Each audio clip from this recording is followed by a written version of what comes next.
أعوذ بالله من الشيطان الرجيم بسم الله الرحمن الرحيم وأقيموا الصلاة وآتوا الزكاة واركعوا مع الراكعين أتأمرون الناس بالبر وتنسون أنفسكم وأنتم تتلون الكتاب أفلا تعقلون صدق الله العظيم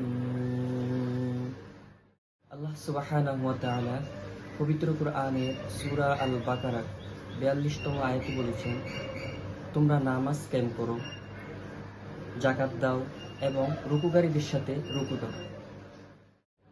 তোমরা অন্যদের সৎকর্মশীলতার পথ অবলম্বন করতে বলো, কিন্তু নিজেদের কথা ভুলে যাও। অথচ তোমরা কিভাবে পাঠ করে থাকো? তোমরা কি একটু জ্ঞান বুদ্ধি কাজে লাগাও না?